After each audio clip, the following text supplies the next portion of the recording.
So in this case, for my trust with the demonstration for a rental, I've used and downloaded the template. I've filled that template.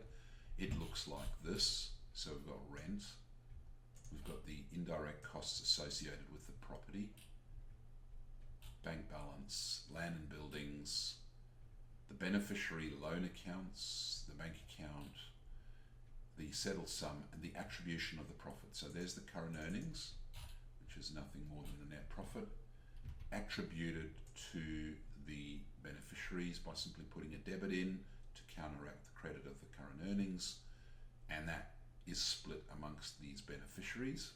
That's what we can assume. We don't see the opening balance, we don't see the line item for the share of the profit, we don't see any drawings, we just simply see everything in a single line item. And what that means is that you will, when you get to generate, if you need to generate a set of financials, okay, so let's just make sure that we've saved that. So it should be the most recent one that I've got there. Okay, so we can see this is exactly what was in the Excel, and I've gone to the effort of obviously making sure that the current earnings maps through, so that and that you can see are there and there and getting attributed, as I mentioned, to the beneficiaries, land and buildings, bank loan, net assets equals the settled sum because there's no retained earnings. If we want to generate a set of special purpose report or just statutory financials, free the non-trading entity, 24. We don't need a cash flow. We'll have the director's declaration for the statutory company, the corporate trustee, I should say.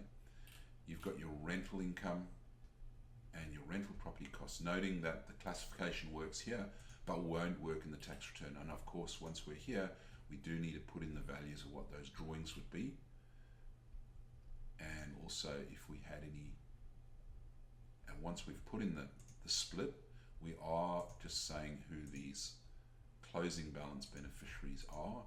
You just need to fill in the capital, the drawings, and the profit. If there's no capital, fine. Drawings goes in as a minus, profit goes in as a positive value. You can get that all done, and then you can go to work on the tax form. 24. It should pick up that there's a rental. It doesn't, but it should. I'll get that fixed. Now, what we have here is pretty much everything here filling out of the database. But when it comes to this for a trust, you are going to have to put in the values. So there is no mapping at this stage. So let me just plug those variables in. So now what have I done? I've just simply grabbed all those values for the rental and plugged them into the rental schedule. Noting that I've added an address, the date the thing was acquired, date it first earned income. It's picking up the ownership automatically. So yes, I have at this stage had to type in the values, even though we had them in the profit and loss. And I'm double checking the 16209 against this. Now, of course, if you have 2 or 3 properties in here, you'll have to go to a little bit more work to make sure it all reconciles. But that gives me a final 16209. The trust estate income is the same amount. So that is the trust estate income. And now all I've got to go and do is split out the share of that amongst the beneficiaries. So if we were going to go 50-50, code would be 30 for our beneficiaries.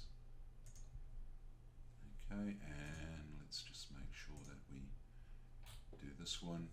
So also 30 into Vivos, back. Now we've split the profits and we're good to go.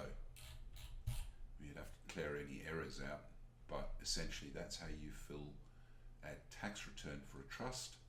The same would apply for a partnership.